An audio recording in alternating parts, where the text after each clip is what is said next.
There are many people who are now speculating about World War III. Soldiers were warning that something is happening, but they were shouted down by their superiors and in some cases threatened that they would be court-martialed if they continued to report in the way they were reporting. I said it would be a mistake to enter Gaza on the ground because this would lead to a situation of agony on both sides. And I believe that that is where we stand today. The aim of the Prime Minister was to destroy Hamas entirely. This is not going to be achieved. Ultimately, there'll be a regime change in Israel. This, I think, is something which I am hoping for, and something which I think would be beneficial not only to the people of Israel, but also to mankind as a whole.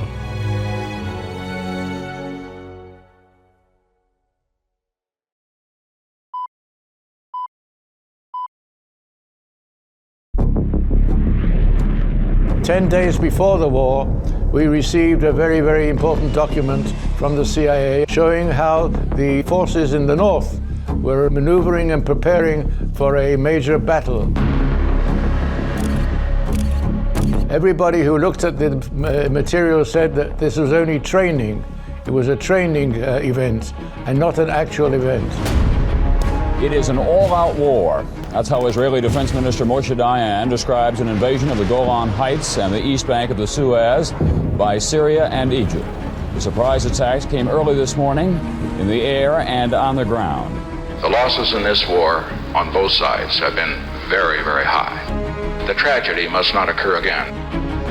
Human failure of various kinds sometimes becomes paramount.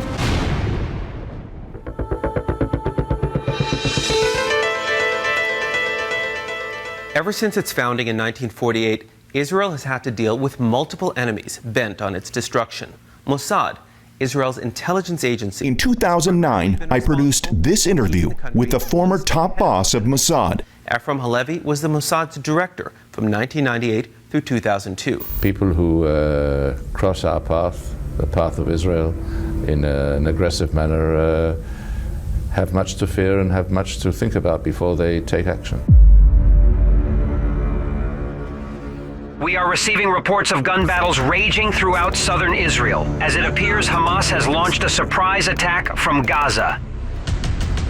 The attacks on October 7th, 2023 were just as surprising to Israel and the world as those that began the Yom Kippur War 50 years before. Over 1,100 Israelis were killed and another 3,400 wounded. 247 civilians and soldiers were taken hostage.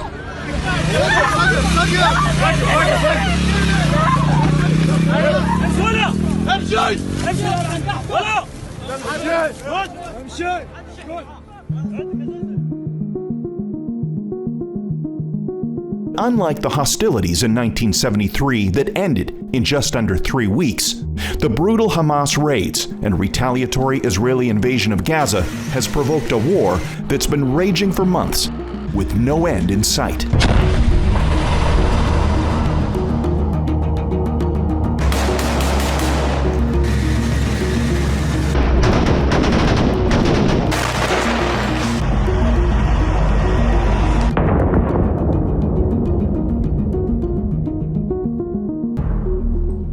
There are very few figures in the Middle East that have command of the issues to the same degree Mr. Halevy does. So with his blunt statement from the earlier interview I produced ringing in my ears, people who cross our path, the path of Israel, in an aggressive manner, have much to fear and have much to think about before they take action. I reached out to him again, and what unfolded was shockingly candid and not what you might expect publicly from one of the Mossad's most revered spy masters. The conversation began, focused on October 7th. What do you think went wrong in your estimation?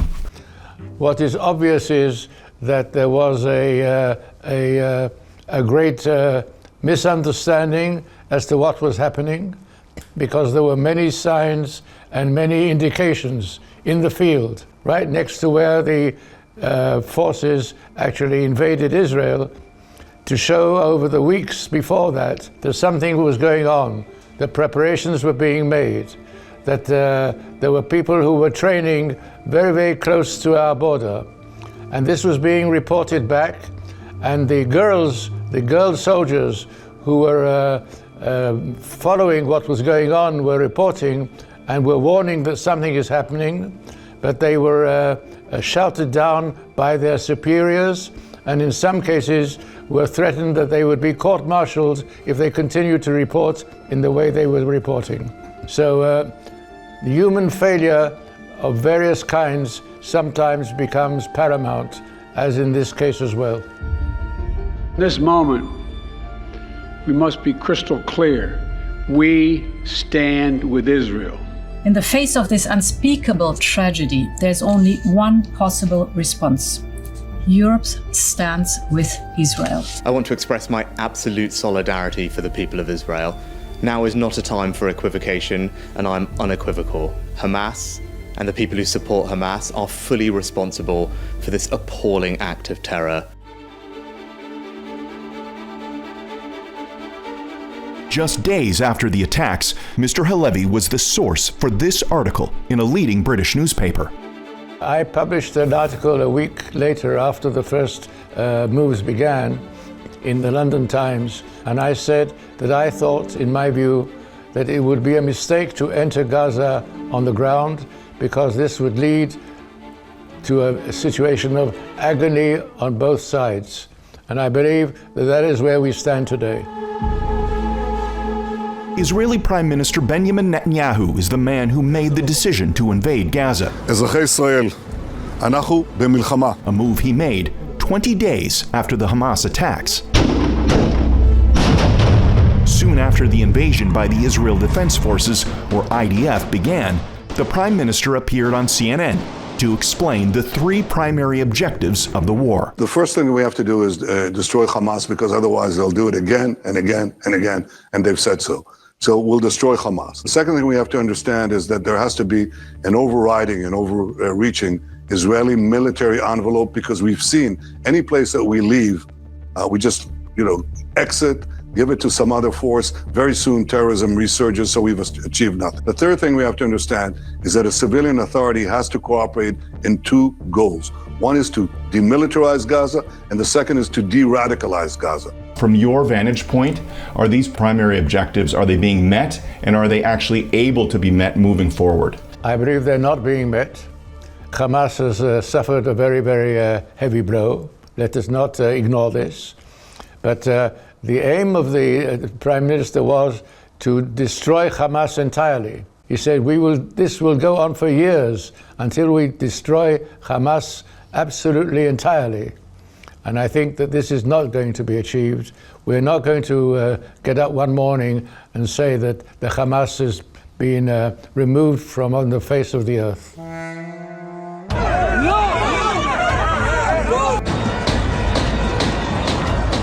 Prior to the Hamas attacks, Israel was in the midst of an unprecedented domestic political crisis. Netanyahu's religious nationalist government seeks changes that include curbs on the Supreme Court, which it accuses of overreach.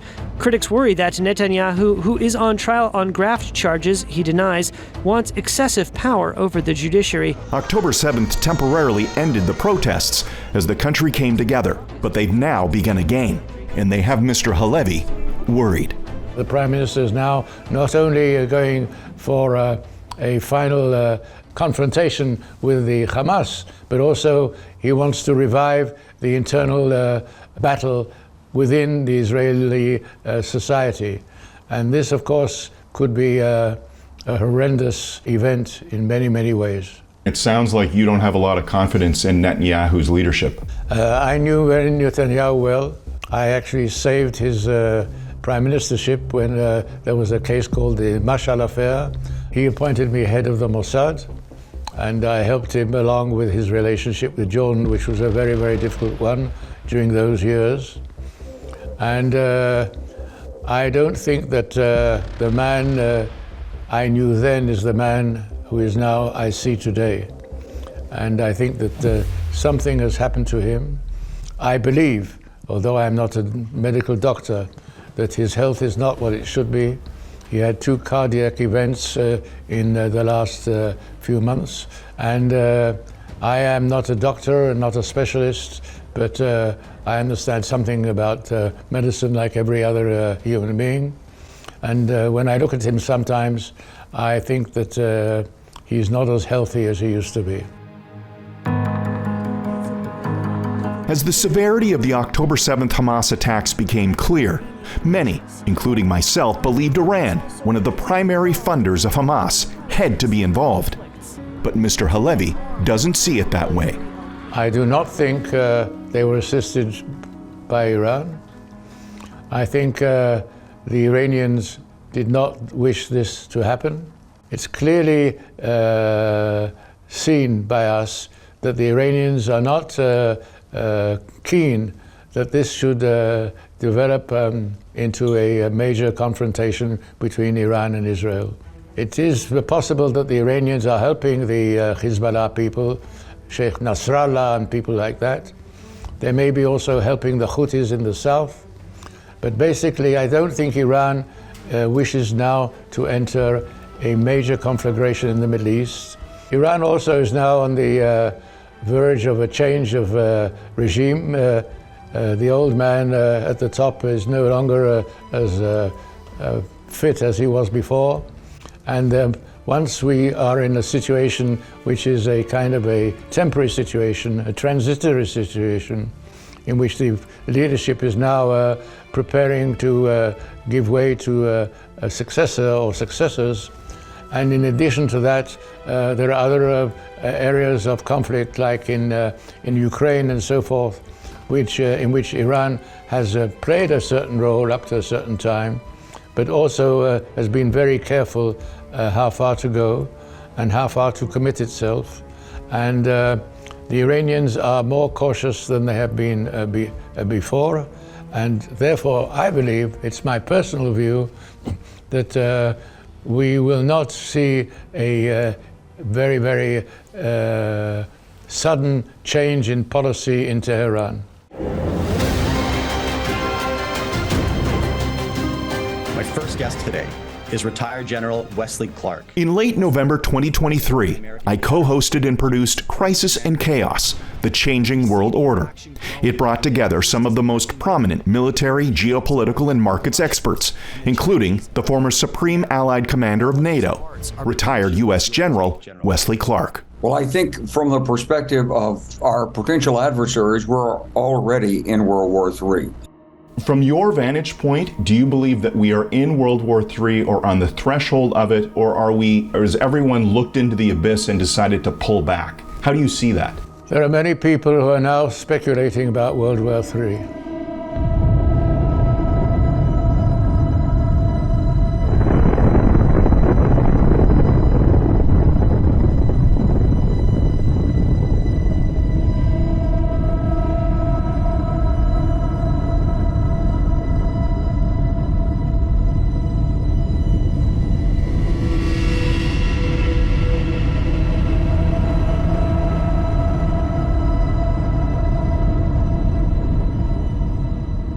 I believe that ultimately China of today is not keen that there should be a World War III. I think China and what is happening in China and the effects of COVID-19, which people are not aware of but are very, very important in China, the economic situation in China and other aspects in China would lead me to believe that China as China does not support and is not interested in having now, at this particular point in time, in this year of 2023-24, to have a suddenly flare-up of a world war. I'm not saying that one shouldn't prepare for a world war in the defensive measures. That I'm not saying. But I don't see that suddenly the world is going to flip into a world war by chance or by mistake. Although we have had world wars that have been the results of mistakes and of unintended consequences. But what I do fear is that we're going to have regional wars, like the war in Ukraine, which are going to last for a very long time.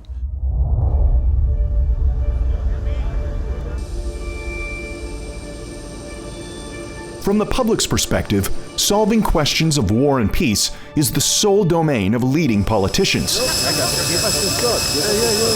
Mr. Halevy sees it from a bit of a different angle. I think the intelligence chiefs, if I may say this for a moment, have been playing a very, very important role in history of the world in the last 40, 50 years. A, in the terms of producing information, and also B, in the terms of negotiating at the highest level deals, like the deal that was made with Gaddafi, who was about to produce a nuclear weapon, and two agencies, the British MI6 and CIA, came together, and the chiefs and deputy chiefs of this body actually themselves negotiated with Gaddafi and brought him to an agreement to disband and to stop his project. I think Putin is determined to dominate and control Ukraine, to shape its orientation. The director of the CIA, Bill Burns, he is a very, very, very impressive figure. I've known him one way or another in the past, attended all kinds of conferences where he was as well, also in smaller groups. I don't pretend to be a confidant of his in any possible way, but the way he handled the Ukrainian crisis, for instance, when he traveled to Moscow days before the war broke out to warn Putin exactly what was going to happen and trying to dissuade him from proceeding. And he's been very active now also on the hostage affair. He's been to Qatar from time to time. I think he's one of the most brilliant CIA chiefs in the history of the CIA. One of the first things he did when he came in was to A, to say that China was priority number one, and B, to create an enormous unit, an enormous presence in the agency which deals with China.